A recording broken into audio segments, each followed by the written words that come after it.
நடக்க போற விக்கிரவாண்டி இடைத்தேர்தல்ல ஒவ்வொரு அரசியல் கட்சிகளுமே வன்னியர் வாக்குகளை குறி வச்சுதான் களமிறங்க போறாங்கங்கிறத அவங்க வெளியிடக்கூடிய அறிவிப்புகள் உறுதிப்படுத்தக்கூடிய வகையில இருக்கு. விழுப்புரம் மாவட்டத்தில் இருக்கக்கூடிய விக்கிரவாண்டி சட்டப்பேரவை தொகுதிக்கு இடைத்தேர்தல் வரக்கூடிய ஜூலை 10ஆம் தேதி நடக்குது. இன்னையிலேருந்து அங்க வேட்புமனு தாக்கல் அப்படிங்கிறது ஆரம்பமாயிடுச்சு. இந்த சூழல்ல தான் ஒவ்வொரு கட்சிகளுமே விக்கிரவாண்டியை பொறுத்த வரைக்கும் ரொம்பவே தீவிரமான ஒரு தேர்தலா எடுத்து களமிறங்குறாங்க அப்படின்னே சொல்லலாம். ஒவ்வொரு கட்சிக்கு பின்னாடி ஒவ்வொரு ரீசன் இருக்கு. விக்கிரவாண்டிய ஒரு தீவிரமான ஒரு தேர்தல் களமா எடுத்துக்கிறதுக்கான காரணம். விக்கிரவாண்டியில மெஜாரிட்டியா இருக்கக்கூடிய சமூகம் அப்படின்னு பார்த்தோம்னா வன்னியர் சமுதாய மக்கள் தான் பெரும்பான்மையா இருக்காங்க. 40% அதிகமா இருக்காங்க.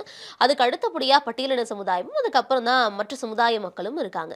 ஸோ அதிகமா இருக்கக்கூடிய அந்த வன்னியர் சமுதாய ஓட்டுகளை யாரு கிளைம் பண்ண போறாங்க அப்படிங்கிறது இங்க ஒரு மிகப்பெரிய போட்டியா இருக்கு அப்படின்னே சொல்லலாம். ஒவ்வொரு கட்சிகளும் அவங்களுடைய வேட்பாளர்களை அறிவிச்சுக்கிட்டே இருக்காங்க. அவங்களும் எல்லாரும் அறிவிக்கிறத பார்த்தா வன்னியர் வாக்குகளுக்காக அதை கிளைம் பண்றதுக்கான ஒரு ஆட்களா இருக்கா மாதிரி தான் தெரியுது. முதல்ல அங்க வேட்பாளர் அறிவிச்சது யாரு அப்படின்னா திமுக தான் அறிவிச்சிருந்தாங்க. அன்னியூர் சிவாவை வேட்பாளராக களமிறக்கியிருந்தாங்க. ஒவ்வொரு கட்சிக்கும் ஒவ்வொரு மாவட்டத்துக்கும் ஒரு முகம் இருப்பாங்க, ஒரு பிரபலமான முகம். அப்படி திமுகவுக்கு எடுத்துக்கிட்டோம்னா விழுப்புரத்துக்கு பொன்முடியை சொல்லலாம்.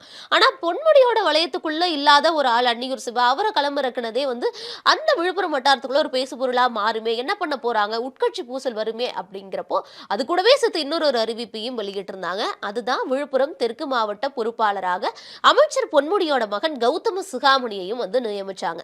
அப்போ அங்க அந்த வெற்றியை ஏற்படுத்தி கொடுக்க வேண்டிய பொறுப்பு கௌதம சிகாமணிக்கு வந்துருச்சு, அவருடைய மாவட்டம் பொறுப்பு அப்படிங்கிறதுனால. அது இல்லாம திமுக ஒரு மிகப்பெரிய படையையே விக்கிரவாண்டி இடைத்தேர்தலை களமிறக்கியிருக்காங்க அப்படின்னு சொல்லலாம்.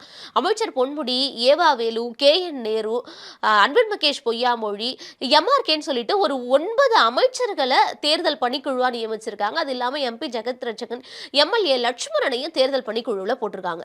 அப்போ 9 அமைச்சர்கள் தேர்தல் பணிக்குழுல இடம்பெற்றிருக்காங்கன்னா திமுக எந்த அளவுக்கு விக்கிரவாண்டி இடைத்தேர்தலை ஒரு சீரியஸான களமா கையில் எடுத்திருக்காங்க அப்படிங்கறத நம்மளால புரிஞ்சுக்க முடியுது.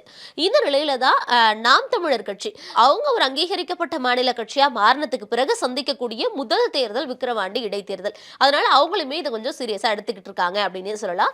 அங்க மருத்துவர் அபிநயாவை களமிறக்கியிருக்காங்க. மருத்துவர் அபிநயா வன்னியர் சமுதாயத்தை சார்ந்தவங்க. திமுக வேட்பாளராக களமிறக்கியிருந்த அன்னியூர் சிவாவும் வன்னியர் சமுதாயத்தை சார்ந்தவர் தான். இப்போ நாம் தமிழர் களமிறக்கி இருக்கக்கூடிய மருத்துவர் அபிநயாவும் வன்னியர் சமுதாயத்தை சார்ந்தவங்க தான். அபிநயாவை முக்கியமா நம்ம எப்படி சொல்லலாம் அப்படின்னா, இப்ப நடந்து முடிஞ்ச மக்களவை தேர்தலில் தர்மபுரியில சௌமியா அன்புமணியை எதிர்த்து நாம் தமிழர் சார்பில் களமிறக்கியிருந்தாங்க அபிநயாவை. அபிநயா சொந்த மாவட்டம் விழுப்புரம் தான்.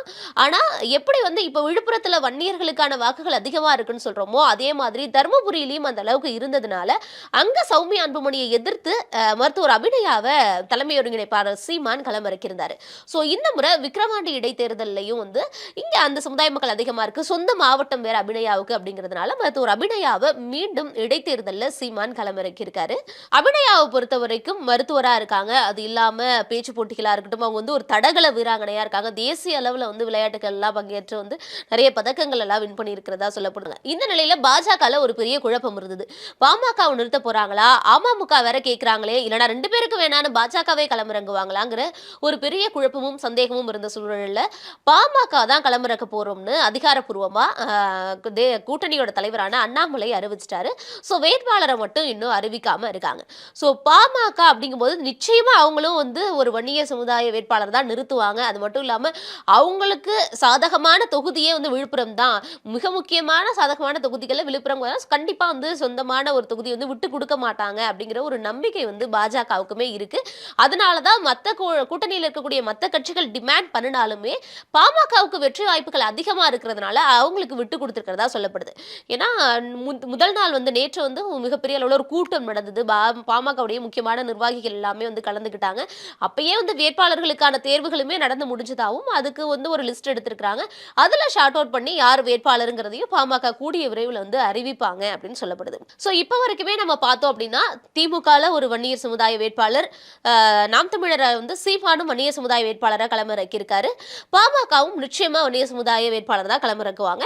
இப்போ அதிமுக என்ன பண்ண போறாங்க அப்படிங்கிற ஒரு கொஸ்டின் மார்க் தான் இருக்கு. எப்படி நம்ம திமுகல பொன்முடி விழுப்புரத்துக்கான முகம்னு சொல்றோமோ அதிமுகல விழுப்புரத்துக்கான முகமா சி.வி. சண்முகம் இருக்காரு. சி.வி. சண்முகமும் அந்த சமுதாயத்தை சேர்ந்தவர். அப்போ சி.வி. சண்முகம் அவர் யாரை கை காட்டுறாரோ அவரை தான் வேட்பாளரா நிறுத்துவாங்கன்னு சொல்லப்படுது. ஏன்னா அவர் தான் இறங்கி வேலை பார்க்கணும். ஆகணும். அவரு எதிர்க்கட்சியா இருக்கிறப்போ அவரு காட்டக்கூடிய ஆளை போட்டாதான் அவரு களமிறங்கி வேலை பார்ப்பாரு. வாக்குகள் வாங்குறதுக்கு வாய்ப்புகள் இருக்கிறதுனால எடப்பாடி பழனிசாமி அவர்கள் சி.வி. சண்முகத்துக்காக துணை நிற்கிறதுக்கான வாய்ப்புகள் இருக்கதா சொல்லப்படுது.